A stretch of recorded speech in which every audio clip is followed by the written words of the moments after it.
ልጆች አፍራ፣ ዘርህን ያብዛው። እግዚአብሔር ለአብርሃም ሰጥቶ የነበረውን አንተም በስደት የምትኖርበትን ይህችን ምድር ርስት አድርጎ ያወርስህ ዘንድ ለአብርሃም የሰጠውን በረከት ለአንተና ለዘርህ ይስጥ። ይስሐቅም ያዕቆብን በሰሜን ምዕራብ ሜሶፖታሚያ ወደሚኖረው የያዕቆብና የኤሳው እናት የርብቃ ወንድም ወደ ሆነው ወደ ሶርያዊው የባቱኤል ልጅ ወደ ላባ ላከው። ያዕቆብ ከቤርሳቤ ተነስቶ ወደ ካራን ሄደ። ወደ አንድ ስፍራ እንደደረሰም ፀሐይዋ ጠልቃ ስለነበር አዳሩን በዚያ አደረገ። በአቅራቢያው ከነበሩትም ድንጋዮች አንዱን ተንተርሶ ተኛ። በሕልሙም ጫፉ ሰማይ የሚደርስ መሰላል በምድር ላይ ቆሞ በላዩም የእግዚአብሔር መላእክት ሲወጡና ሲወርዱ አየ። እግዚአብሔርም ከጫፉ ላይ ቆሞ እንዲህ አለ፣ የአባትህ የአብርሃም አምላክ የይስሐቅ አምላክ እኔ እግዚአብሔር ነኝ። የተኛህበትን ምድር ለአንተና ለዘርህ እሰጣለሁ። ዘርህ እንደ ምድር አሸዋ ይበዛል። በምዕራብና በምስራቅ በሰሜንና በደቡብ ትስፋፋለህ። የምድርም ሕዝቦች ሁሉ በአንተና በዘርህ አማካኝነት ይባረካሉ። እኔ ካንተ ጋር ነኝ። በምትሄድበት ስፍራ ሁሉ እጠብቅሃለሁ፣ ወደዚህችም ምድር እመልስሃለሁ።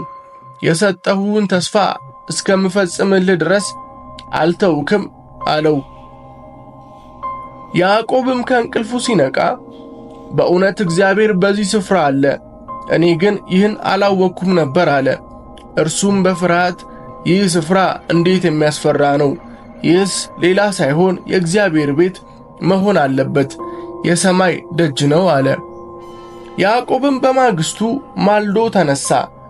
ተንተርሶት ያደረውንም ድንጋይ አንስቶ እንደ ሐውልት አቆመው። በአናቱ ላይ የወይራ ዘይት አፈሰሰበት።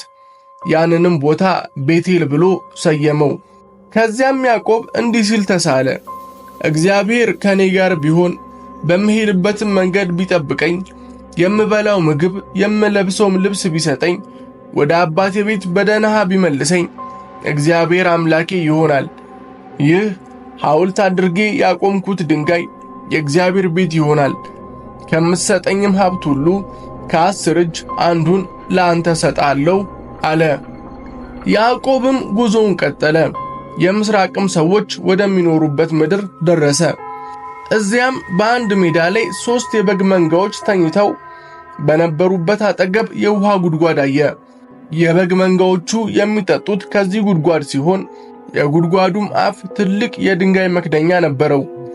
መንጎቹ ሁሉ በጉድጓዱ አጠገብ በሚሰበሰቡበት ጊዜ እረኞች ድንጋዩን ያንከባልሉና በጎቹን ውሃ ያጠጣሉ። ከዚያም ድንጋዩን በቦታው መልሰው የጉድጓዱን አፍ ይገጥሙታል። ያዕቆብ እረኞቹን ወንድሞቼ ከየት ነው የመጣችሁት ብሎ ጠየቃቸው። እነርሱም ከካራን ነው አሉት። እርሱም የናኮርን የልጅ ልጅ ላባን ታውቁታላችሁ አላቸው። እነርሱም አዎ እናውቀዋለን አሉት። ያዕቆብም ለመሆኑ ደህና ነው አላቸው። እነርሱም አዎ ደህና ነው፣ ልጁም ራሔል እነሆ በጎች እየነዳች በመምጣት ላይ ነች አሉት። ያዕቆብም እንደምታዩት ጊዜው ገና ነው፣ መንጎቹ የሚገቡበት ሰዓት አይደለም። ታዲያ ለምን በጎቹን አጠጥታችሁ ወደ ግጦሽ አትመልሷቸውም አላቸው።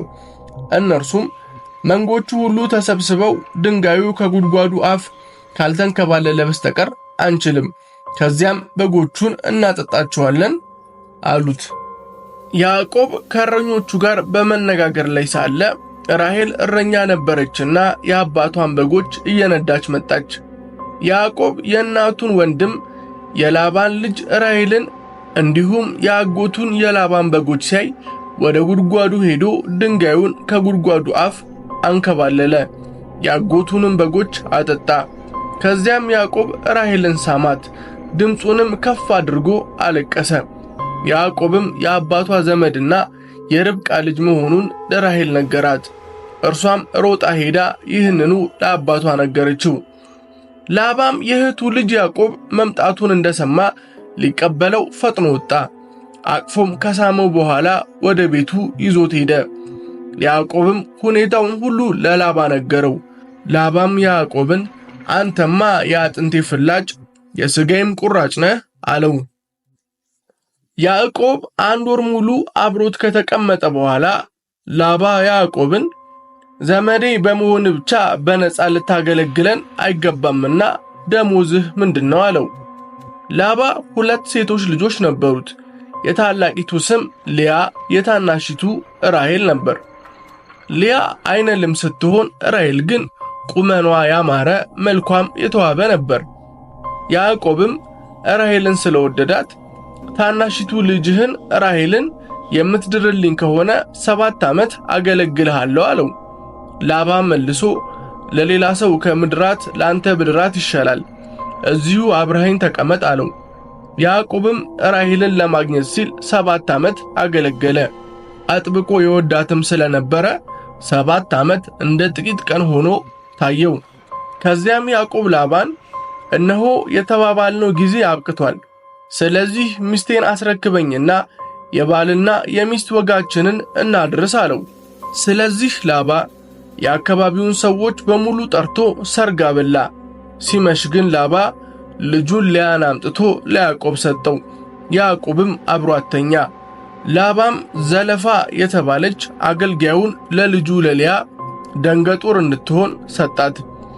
ሲነጋም እነሆ ሊያ ሆና ተገኘች። ስለዚህ ያዕቆብ ላባን ምን ነው እንዲህ ጉድ ሠራኸኝ?